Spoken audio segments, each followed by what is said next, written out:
Hi, I'm Amanda Chi. I'm coming from Northwestern University in Chicago, Illinois. So I'm here to present my poster on acute kidney injury within 30 days of nephrectomy. There's very little that has been published on acute kidney injury 30 days after radical or partial nephrectomy. It is important because post-op AKI is associated with new onset chronic kidney disease and also longer hospital stays. So in our study, our objective was to identify frequency of acute kidney injury and preoperative risk factors for AKI in the nephrectomy population using a nationwide outcomes database. So this is the American College of Surgeons National Surgical Quality Improvement Program. It is a multi-institutional database that looks at 237 institutions across the U.S. by 2009.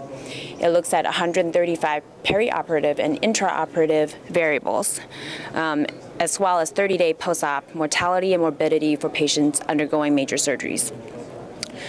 So in this study, we included patients who did not have a prior diagnosis of renal failure. And to be considered as AKI, they have to have a rise of serum creatinine of more than 2 or require new dialysis. So just briefly, the results from this database, we identified about 2,300 nephrectomies, and there's 640 of them that were partial and 1,700 that were radical nephrectomies. And the rate of acute kidney injury in the partial nephrectomy group was 1.88 and 2.7 in the radical nephrectomy group. And it's important to note that this is actually not statistically significantly different. We also looked at a bunch of risk factors, as you can see here, and I'm going to highlight a couple of them that were statistically significant.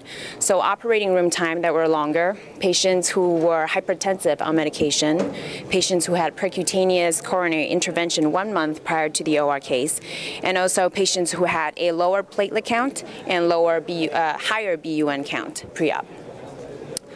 And very importantly, we found that in the AKI group, they had a longer mean length of hospital stay, averaging at 14 days compared to 5 days in the non-AKI group. So in conclusion, AKI 30 days after nephrectomy, both partial and radical, is pretty rare in this population, occurring in only 2.47% of patients. Important risk factors were longer operating room time and higher pre-op BUN, lower pre-op platelet count, patients with hypertension on medication, percutaneous coronary intervention 1 month prior to nephrectomy, and also we found that AKI within 30 days after nephrectomy had a significant longer hospital stay. And in terms of implications, this is important, especially given that longer operating room time is more likely to give people AKI. And also, although we haven't looked at this, but I'm assuming that longer hospital stay is going to lead to higher cost.